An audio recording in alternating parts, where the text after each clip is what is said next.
morning, everybody. Welcome to Early Access. I'm here with Jeremy DeLaura. Jeremy's the 4. He is in Texas. He found me through an Instagram post. I really need a guest for the podcast, so I just posted on Instagram. If you're under the age of 35 and know your Enneagram number and want to talk, let's talk. Jeremy was one of the first people to reach out to me through that Instagram post. Jeremy, can you introduce yourself a little bit, kind of how you got into the Enneagram, how you knew you were a 4, kind of anything relevant about yourself for the people. Sure. I'm Jeremy or Remy, depending on who you are. And I do video editing. That's like my day job. I is like a musician. I played music around town. I've been doing music for now it feels probably 15 years in various ways. I was a tour manager for a little bit for a band. I run live sound at various venues in my town and just kind of exist all in that. But prior to what I'm doing now, I actually worked in a church. I grew up in the church, worked as a worship and youth pastor for a church for probably a decade in my early 20s.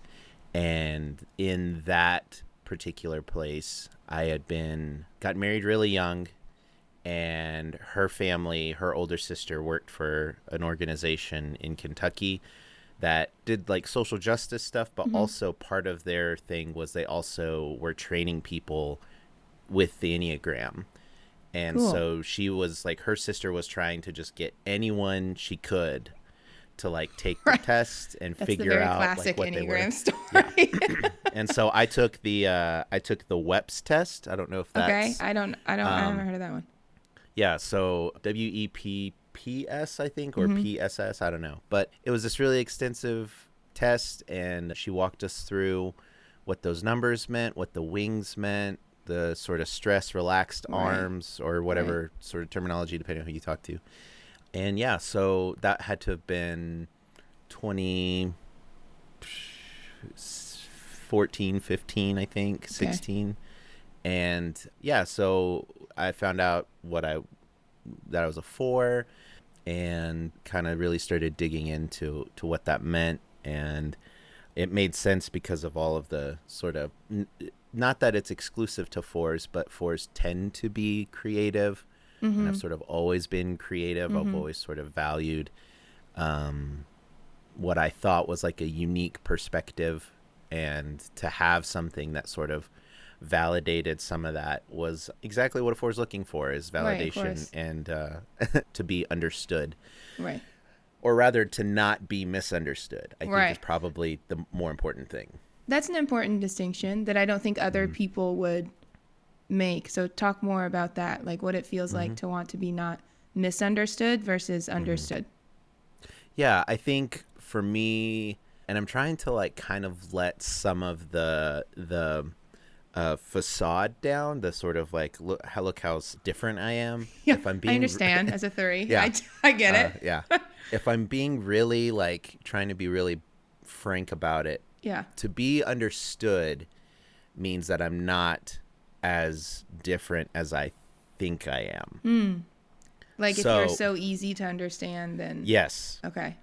Oh yeah. So like, but I think that the core motivation when we're talking about understanding or misunderstanding is like, I want to make sure that what I'm saying or doing or who I am, that it's clear what I'm trying to put in front of you, because there's a reason I'm doing it. And if you aren't getting that meaning or that reason, then I'm not as good at the thing that I think I'm trying to explain or do or be to you.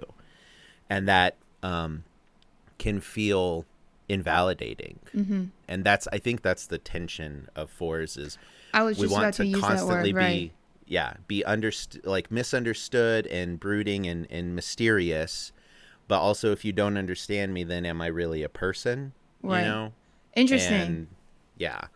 So I think there's something in there that really, I think you're right, that confuses other people about 4s, but is very clear to 4s themselves. So when I hear that, If I'm like, well, if you're not misunderstood, you are understood, right? Those are the two things you can be. But we don't want to be either of those things, right? So it feels like when fours, and I hear this from other fours too, like when fours talk about it, there seems to be this sort of ambiguous like middle thing, right? Mm-hmm. And maybe it's ambiguous enough that we can't really put words on it. But does it feel like there's a middle ground between those two things, really? Yeah. What is it? What's the middle ground? Oh, man. That's what's hard. I think it's hard to quantify. Mm-hmm. But I think it like the best way to try to describe it is because I'm around, at least for a while, I was around the public a lot. Mm-hmm. I was very open about, whatever we wind up talking about today, depending on the level of gravity or heaviness of whatever we talk about, depending on what part of my story we land on. I'm pretty open about sharing those things with people, but I'm very particular about how much of that I will let people in. And even if it's almost like I don't mean to be deceptive about it, but it's like almost like a perceived like invitation into my life, but there's still I hate Apple so much that if anyone's just listening, an emote came up off of his head. Yeah. I did not do a thumbs up at all, but it was like, I think he did that. People think that they know who I am, but there's still like, there's a segment of my being, not like it feels so woo woo. There's a segment of my being that is still, closed off to people, and I allow people to get as close as they possibly can without them knowing everything, because if they know everything, then it's like explaining a magic trick. Not to say that I'm like a magic trick, but like that's the best way I can describe it. On some level, right? Like humanity is magical, and like what it is to be a human is meaningful, right? Yeah. So the idea of I'm not trying to be the masked magician and just show everybody all of how the sausage made. There's a level of, that sort of wonder and sort of enchantment of being human that it feels good to be, to have that mystery. And in a world where a lot of people, whatever sort of ideology you have, are really, really fascinated with certainty, because I think people are that. I'm more prone to say, well, then I'm going to try to do what I can to kind of give you almost subconsciously in my own brain, a level of certainty that you think you have. But when like I'm on the older end of your age bracket you're looking for. How old are you? But it's like 35. Right. Okay. So I'm like right on the cutoff. Right. But like to quote, I think it was like a VH1 or MTV thing. It was like, you think you know, but you have no idea. Yeah. That's kind of, I think, the space that I live. There's facets I want people to know, but there's also things that I'm like, I don't necessarily think that it's important that you understand this thing. So the want to be understood is the things that I give you. If you don't understand them, they will drive me crazy. But the things that I want to keep for myself, I don't mind if you misunderstand that, because I'm not giving that to you anyway. And what determines what you decide to give and what you decide to keep? Is there any line there? It's just situation dependent? I think it's situation dependent. I think it's what makes for me, it's what makes the interaction interesting. If I think by being mysterious, it's so weird to talk about the abstract like this, because it's not conscious that I'm doing this. Right. But I get it. Yeah, like if it feels sociopathic to talk about. I know, doesn't it? You know? Right. But I think subconsciously, let's just preface all of this with, most of this is subconscious. Right. But yeah. You're not waking up and you're like, how am I going to be mysterious today? Yeah, right? exactly. But like the what will make a specific interaction interesting is like, if I can discern that having a talk with you and being as open as I can be is going to make that moment interesting and exciting and special, then I'll do that. But if I think that you won't value any of that at all and it will just be a waste, then I will probably err on the side of, I'm going to keep you at a distance, because that's more interesting for me, and you don't really give a shit if it's going to be interesting or not. Right. So why would I participate? So would it be incorrect or maybe correct to say, like, you want to be accepted but not totally understood? Like, I feel like there's like a different word somewhere happening here, you know? I want to be accepted and like be allowed to be a little mysterious, right? Yeah. And I don't want you to feel like that's weird. Yeah, and embracing, that's a good word for it. Yeah. The breakdown of the Enneagram when I took the test, the sort of like synopsis at the beginning of all of the information it gave me was you developed these traits probably because at some point at a young age, someone important in your life left or withheld certain things from you. Yeah, they're like childhood and stuff. Yeah. My dad left when I was like 5. Or I should say, let me rephrase. I've for years have been saying my dad left. He didn't leave. My parents split, but I didn't see my dad a whole lot. And as a young person, I viewed that as, well, my dad left. Yeah. And so I developed this like, oh, this really important person who sort of hung the moon for me is gone. And so now I have to find, because he's not here to give that validation that I, as a child, am needing, especially because, and I feel like I can say this because my mom's not around anymore, and God bless her soul, but like, my mom was really difficult to love and be loved by. There was a really imbalanced dynamic between her and I because my dad left. I sort of became her partner, but also her kid. Yeah, parentification. And that dynamic was already skewed. And then my dad is not around, so I'm trying to find somebody to nurture the sort of exploration of who I am and what makes me special. And that gets heightened to a degree where, okay, if I can't get this from my parents, I'm just going to find friends and culture and things that can make me distinct, that will make me special, that will make people want to notice who I am. And, and then I discovered emo, and I discovered music, and even particularly like also the church. Like I was like a punk kid, but I was also in the church. And so both of those worlds I was able to really flourish in a way that people saw me, but only as much as I wanted them to still, because I didn't want another person to leave. So, yeah. That's, I have like 3 different paths I want to go down right now. Okay, what you just said, and then I'm going to have you talk a little bit more about your history and stuff, but I think it's really interesting. So what you just said, what was the last thing you said? Like, I didn't want someone else to leave. Yeah, I didn't want someone else to leave. So I just had an interview with an 8, and we talked about how 8s deal with betrayal, and 4s deal with abandonment, right? That's just like a big word when we talk about 4s. So yeah, you're nodding and like, what does that like? Is it that you're constantly worried about being abandoned, or you're just worried that people will, or like you look at yourself and you're like, well, of course people will. Like, what does that feel like to have that word attached to you, right? Like, what do you think it is about 4ness that makes that word be a descriptor, right? Sure. If all of those questions you just asked me were yes questions, I would say yes to all of them. Right. Yeah. Like, is there anything you'd change? I think so.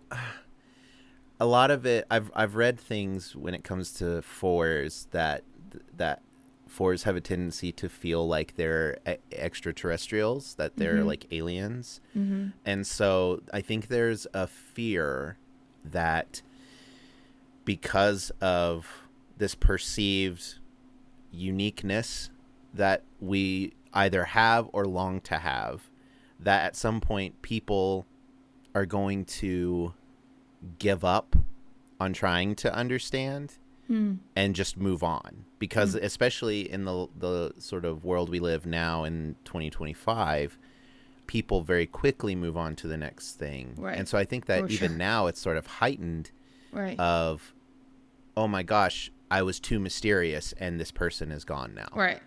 I was too much. I was too esoteric. I felt things too deeply, and this person is not willing to, or doesn't want to match the intensity of this experience we're having together. And most people, if they don't want to continue experiencing something, they usually get out of it. Right. And so, yeah, abandonment, it also doesn't help that a lot of instances in my life in the last few years have left not necessarily just abandonment, but like the sort of the impermanence of things. I said I got married in my 20s. I was 21. My ex-wife was 20 when we got married. We'd been dating in high school. We did church stuff together forever. And then in our late 20s, she's like, I want out. I don't know who I am. I'm really tired. This is on the heels of my mom passing away, and I lose my job at the church that I was working at just because they couldn't pay me anymore. Right. Fortunately, thank goodness it wasn't because I was a dipshit and did something stupid in the church. It was just they couldn't pay me anymore. Right. And so then my ex-wife was like, I don't know who I am. And so she leaves. So I've like lost three really like sort of course, really big sort of key things to what I thought was my identity. That's like all three parts of you, like your relationship, your job, and your family, right? That's all of it. Yes. And then my job also was like such a defining, like, this is who I am. Jeremy is the music guy at the church. This is what he does. This is what makes him important and special. Right. And now I don't have that. Yeah. So then my ex-wife leaves, and now I'm just sort of like, I don't know what to do. And and it's like, oh, so everybody just leaves. Everybody leaves eventually. Yeah. It just like sort of validated what I was so afraid of my entire childhood. From the moment I remember watching my dad. I was in kindergarten, and my mom was sort of a helicopter parent. So she was, we had our kindergarten teacher, a teacher's aide, and then my mom was the aide to the teacher's aide. Okay. She just volunteered that job for herself. Coming in. Yeah. So she's there hanging out. Yeah. And I remember my dad came to the school and asked my mom to meet him outside. She walks outside to go talk to him. And I asked my teacher, can I go see my dad? She's like, sure. So I run outside and it's all windy. And it's like, this is such a Four thing. It's windy and the leaves are moving and it's just cloudy and dark. And I'm standing and I can see them. They're probably about 40 yards away. Yeah. And my dad is handing her divorce papers. So I'm watching my dad. Yeah. Later in life, I realized like, oh, this is the moment my dad leaves my mom. Yeah. And that's I witnessed cinematic. It. Yeah, it is, right? That's crazy. Yeah. Yeah. And that, from that moment on, I'm like, oh, people just leave. Right. And they can just decide at any point to go. Oh, right. Yeah. Like, this is just a random Tuesday at school, and my dad is leaving. Yeah. Yep. Yeah. And so I'm just, like, kind of, like, bracing myself for the next person or thing to disappear, kind of my whole life. And so abandonment, I think it resonates so much because there's a worry that we're responsible for. Because when people are too much for me, I know how I react. I'm like, I need a break. Like, people tend to become punishers, and I'm like, I can't hang out right now. Like, you're asking a lot from me. Right. Which is also taking all of the attention away from what I'm trying to accomplish in this moment right now. And I know how I feel. And these are just, in my brain, these people who are exhausting me are just normal people. So if I feel like I have an intensity about me that can be exhausting, if this normal human interaction is exhausting me, I can't even imagine how exhausting I am to someone that I'm talking to or existing with, or, like my partner now. Like, there are times I worry that I zoned out one day, a couple days ago, and I was just staring at the scrub daddy had fallen on the floor. And I was just staring at it. It was across the living room. And I was just staring. I zoned out. And she asked me, like, what are you thinking? And then I proceeded to lay out, well, I was trying to remember if I could reheat this rotisserie chicken we bought in the bag. And then I thought about asking you if you knew if I could reheat the chicken in the bag. And then I thought, well, maybe I could just read the bag and it would have the instructions. And then I proceeded to think, she's going to ask me why I'm staring. And am I going to tell her all of this stuff that just bounced around in my brain? And the fact that, like, why am I staring at this script? Like, all of that stuff. And sometimes I worry, because that's how my brain works, that's just going to, people are like, what the hell are you talking about? Yeah. I'm out of here. Right. So, okay, I have a question, and respond to it however you want, okay? Mm-hmm. So when I hear that story, like all these things were going through my head, right? Is it going to be weird to explain all of that? Everything you said that was going on in your head sounded very normal to me. Like I've had those exact, right? Like to me, that didn't sound like all this crazy stuff that was going on in your head. It sounds like a normal person thinking normal human thoughts, right? But is there any part of you that's like, that is offended by that? Like, no, it did feel more like bigger than just normal. You know what I mean? Yeah. I'm laughing at you saying it's a normal human behavior because there's a part of me that, and I think in some Enneagram circles, that core motivation to be different, that flies in the face of it. Of course. For you to tell me that the way my brain is thinking about this stuff is just normal. Yeah, that's just how brains work. Yeah. And I'm like, no, it's not. Like, you don't understand how crazy I felt thinking about all of that stuff. Right. But then, like, because what you said is exactly what my partner said when I explained all of that to her. Mm-hmm. And she was like, oh, you mean brains having don't thoughts? Do that? Yeah, right. Yeah, brains don't do that because mine mine does that. Right. And it's like, those are things that you have to wrestle with. Mm-hmm. My favorite thing about the Enneagram that I've ever heard was, because I think what I value about the Enneagram versus other sort of ways to kind of identify people, whether it's, Myers-Briggs or whatever we're talking about. Right, whatever it is. The Enneagram, someone said that the Enneagram is meant to identify this box that you're in and then how to live outside of it, to not allow it to keep you in that. Right. Where a lot of other things are like, here's what you are and what you do. Right. Yeah. And here are character traits about yourself. Yes. Yeah. And the Enneagram is like, here are like your tendencies. Here are some of your core motivations. And here is how you can keep from being boxed in by those things and rather figure out how to leverage the box that you're in to then exist outside of it. Right. And I agree. Yeah. So that's been life-changing for me.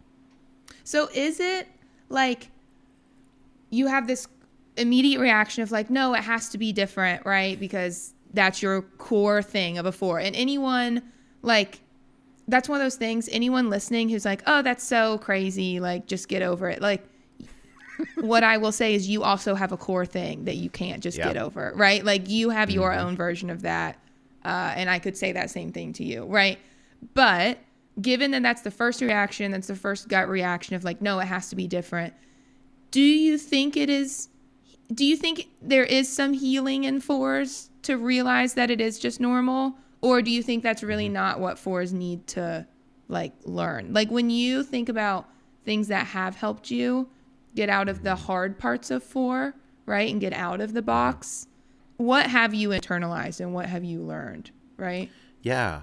So I do think there is healing. I think that because it is an exhausting existence to try to make everything special and unique and whimsical. Right. And magical. So to learn, I know, like, the stereotype is that 4s are allergic to the mundane. Yeah.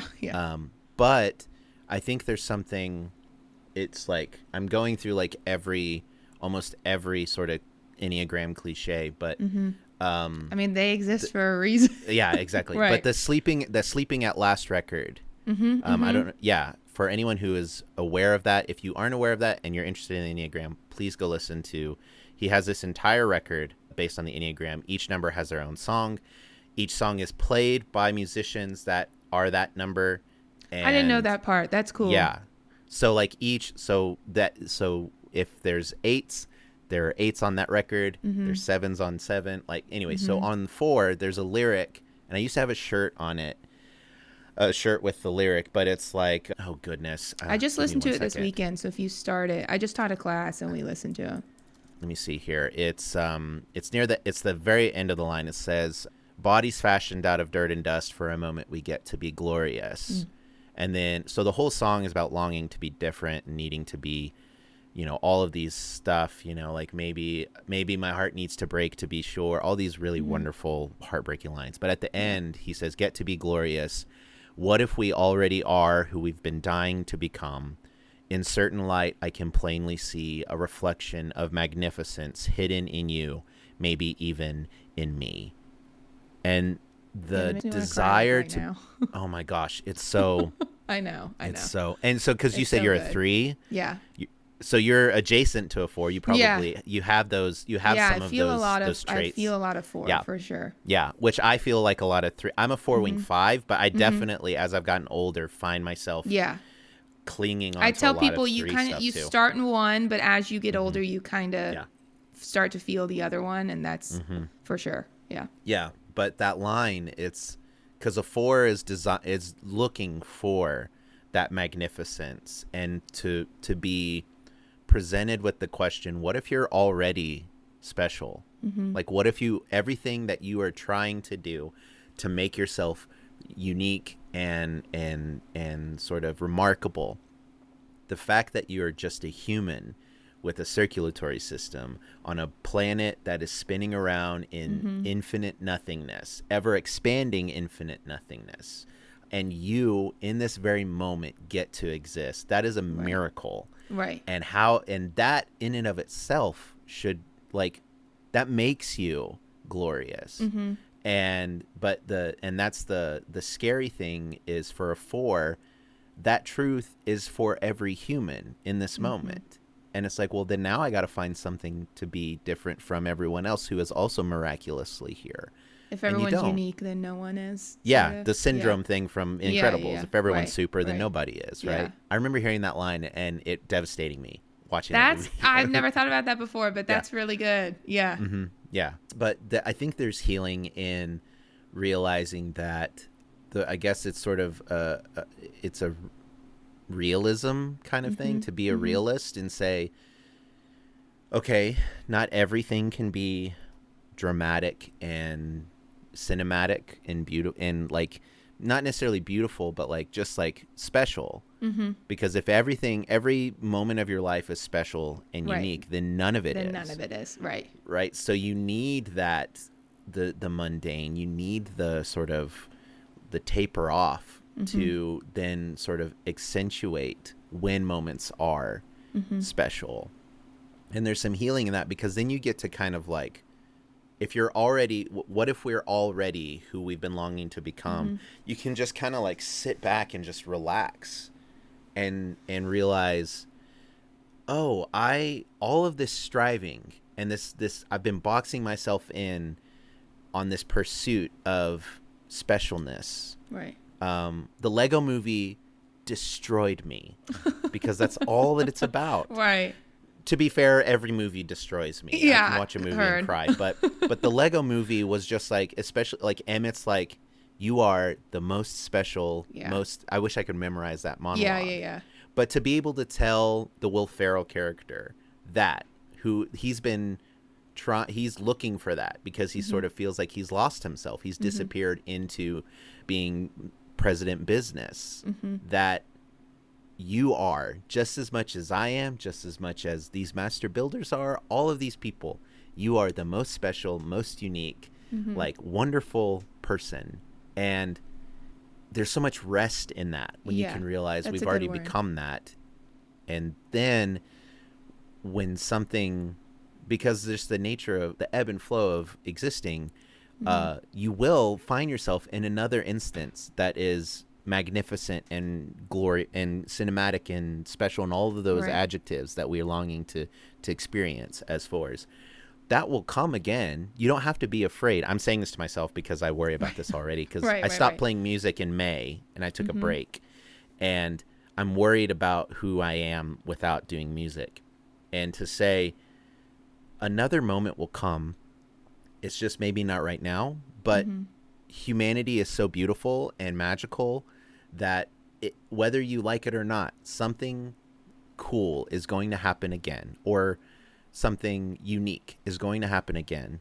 And it's a matter of whether if you're spending all of your time trying to make your life special and magical, you will miss exactly what's in front of you. It's another, The Greatest Showman, I think, is another great example of that. Yep. Yeah. Like P.T. Barnum is spending all of his time trying to make this circus happen. Right. Yes. Right. And he has this beautiful, magical family in front of him. And he misses it. He misses the forest for the trees.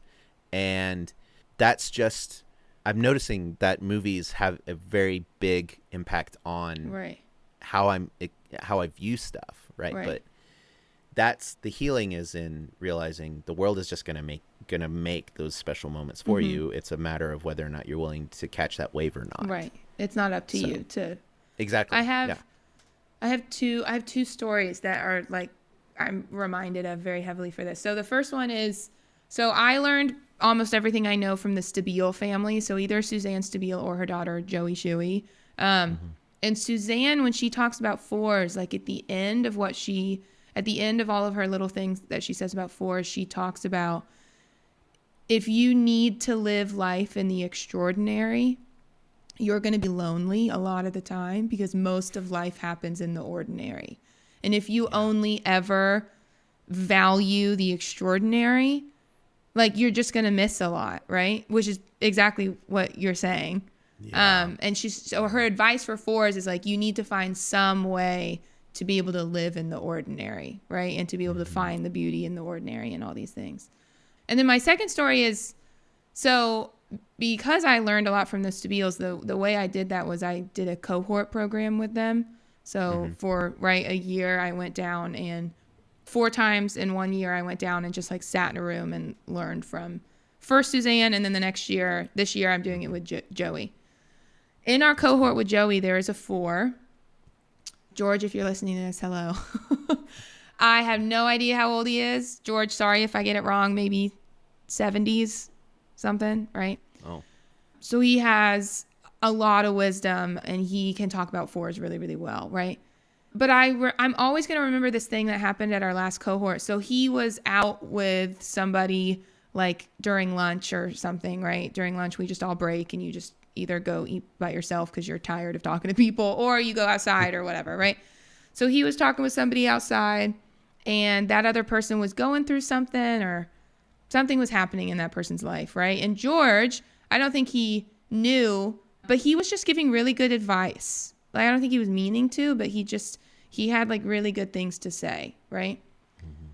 And then they came in and lunch ended and blah, blah, blah. Later that day, we were talking about how 4s, like the rest of us, when we see 4s, we see people who do bring these beautiful things into our lives, and like the veil is thin, right? And 4s can guide you through these emotions that you don't know how to walk through by yourself.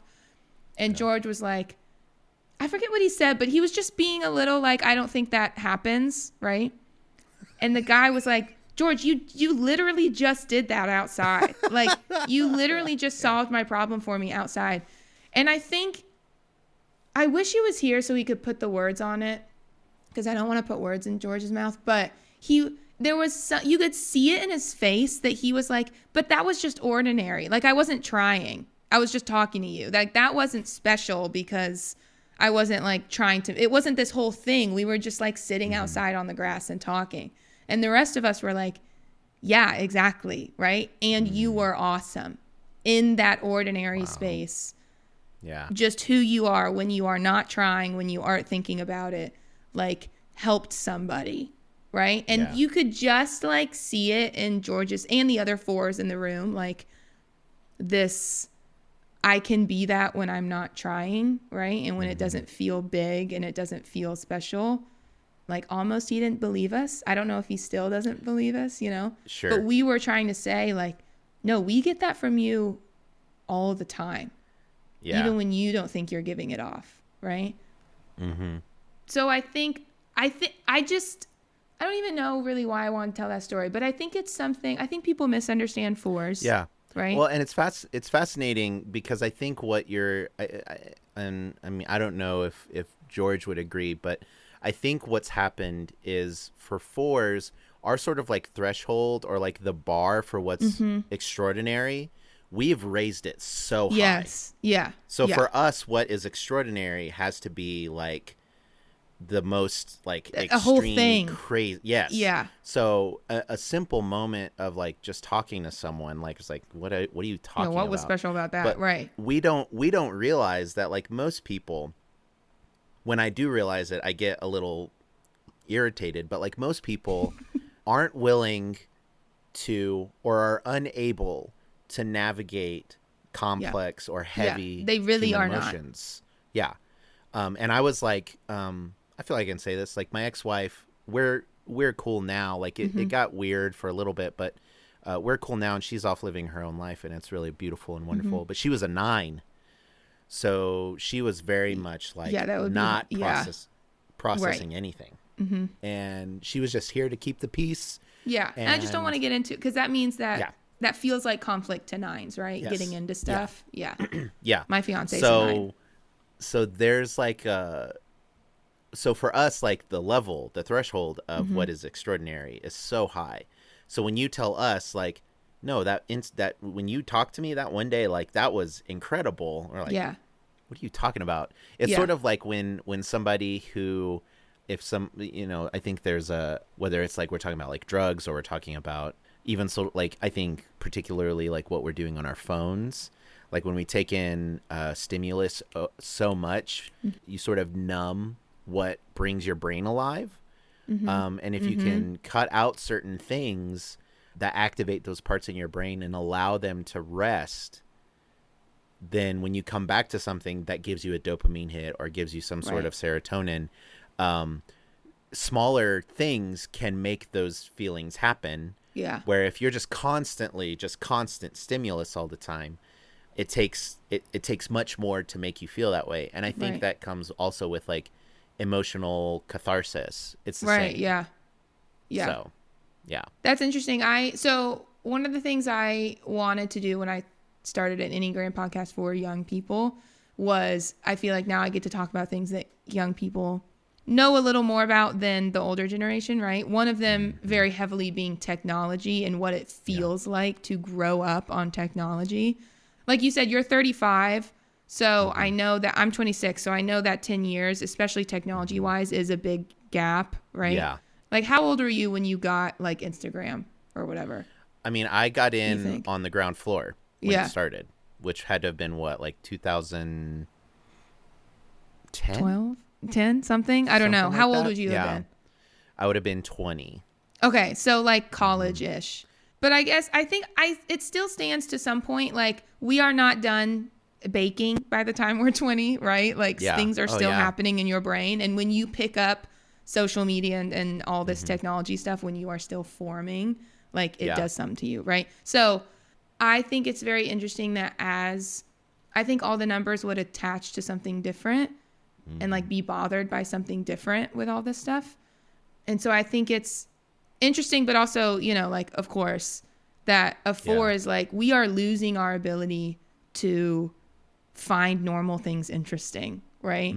Oh, yeah. Can you talk a little more about that? Like when you look at people our age, does it just make you so sad that people are stuck in this? I mean, a lot of things make me sad, but yes. Yeah, I think that, and I'm going to sound like a curmudgeon, I think, but like when it comes to specifically like a lot of the things that we're experiencing, we're incentivized to experience because, or for instance, like, so let's take Instagram for example, even a decade's difference of getting onto Instagram. When I got on those sorts of social media, we were not rewarded to the degree that people are rewarded now for making content. Making content was not a thing, right? A thing. You were just posting stupid pictures. You're like, oh, look at this cool filter. Yeah, selfie. And and now it's like there's an entire business model around these things. And so I forgot your question. What were you asking me? I don't really know if I was asking you anything. I guess I wanted to draw a parallel for everyone. Like, everybody gets upset about different things about social media.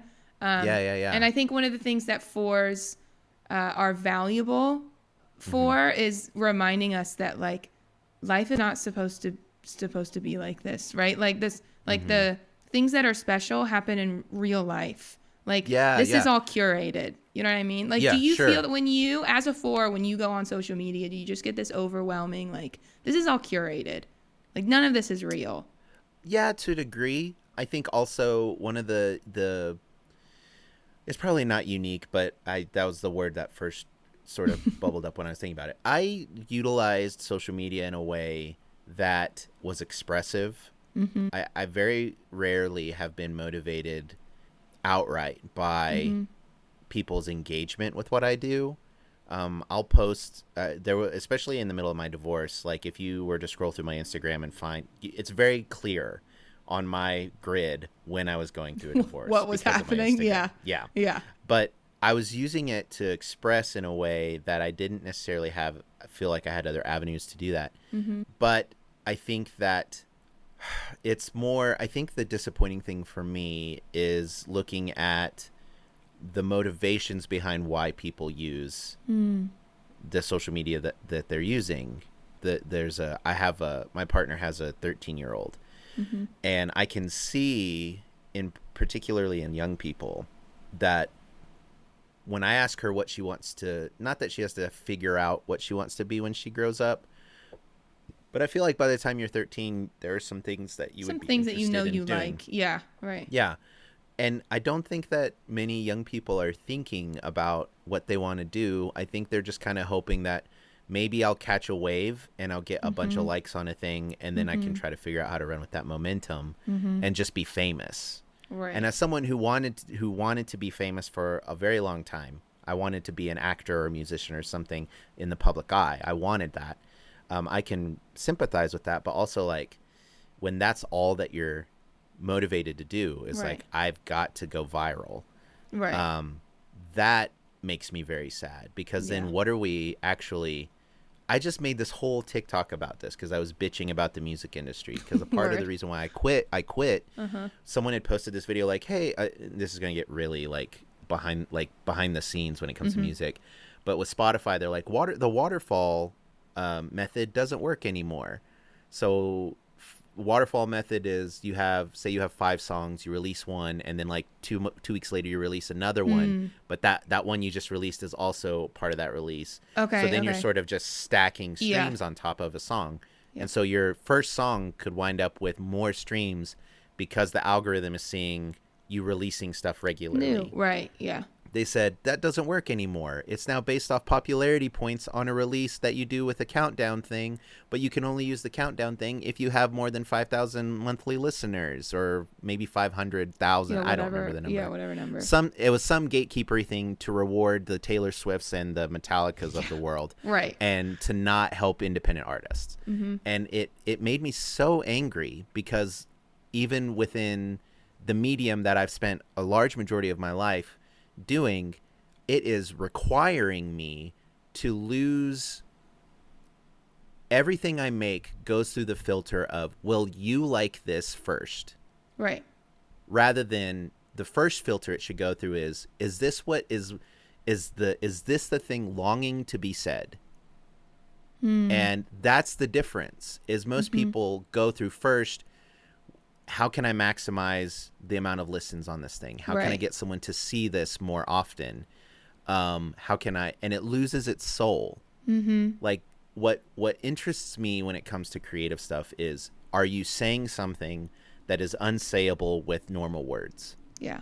And if you're doing that, and it's real. Yeah. And then if you're doing that, what people have always told me in the music industry is to be undeniable. Not to be viral, but to be undeniable. I have a friend, her name is Shelby Stone. She's a country artist, which I never thought I'd be into country music, but I live where I live, and that's where the money is. Some of it's good, okay? I'm with you. But her name's Shelby Stone, and she's an incredible singer-songwriter around here.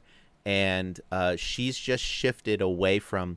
She just released her album, like within the last month or so, only on her website. You can only buy the album right now. Interesting. And she's waiting to put it on streamers until April. So she's giving 6 months. Yeah, giving 6 months of people just buying the record outright from her, seeing her at shows. She's playing. She's currently on tour with a band called American Aquarium, and she's she's just That's cool. like, buy it digitally or you can buy a physical copy, and she's doing it all herself. And that to me is what I care about is the work that I've done and that I'm saying what I want to say. And if you want to be a part of it, if you want to hear it, you've got to come get it yourself. Yeah. Yes. Yeah. That's cool. And it's beautiful. And I think that's the thing that makes art and the stuff we're making and expression and just existing is when we're like less motivated by how can I maximize. And I guess this comes with age too, because as you get older, you see your friend circle shrink. So now the interactions are sweeter and they're more precious because they're happening few and far between. And so I think that's similar in how we just interact as people is to value it sounds so cheesy, the quality. No, I think that's absolutely correct. Yeah. Right. Which is hard to do when you're in your 20s, like 20. It is, and you just have no context for it. You know what I mean? Yeah. Like you've only been an adult for 2 seconds. Like you have to learn how to navigate. Well, and that decade discrepancy between you and I, even because by the time that you were a teenager, I mean, you've known the internet pretty much your whole life. Right. Yeah. There was an era of time for me where there wasn't any. Right. If you got it when you were 20, I got it when I was 10, which is a galaxy of difference. Yeah. You know what I mean? My gosh. Yeah. When I was 10 years old, I was lucky to maybe play on a friend's family computer. Right. In the computer room. And play some sort of like weird Mickey Mouse game that we had to put the disc in the drive to play. Yep. So like there was a time where we just existed and hung out and watched television and had to like, we didn't, God, I feel so old. But there were like, we turned the TV on. I was just reading a tweet about I think we should go back to that. Oh yeah. You turn TV on, it's like, and you can't find anything to watch. Right. So you just did something else. Right. You just turned it off. Right. Yeah. Or you discovered a TV show because like this is the only thing that's interesting. Yeah. Network stars, here we are. Yeah. Oh my gosh. Yeah. That's the only reason that I think stuff like 2.5 Men or I think even like if Friends were made now, I don't think it would have been as big. I've heard that too. Yeah. Like I think Friends is in a vacuum because there was nothing else on TV. Right. And people don't watch collectively like that anymore. Like that's true too. It's not that everybody's just watching the same thing anymore, right? It's very fragmented. Yeah. Okay. I have to run. We'll have another conversation because we didn't even get to like half of what your story and everything. Okay, bye.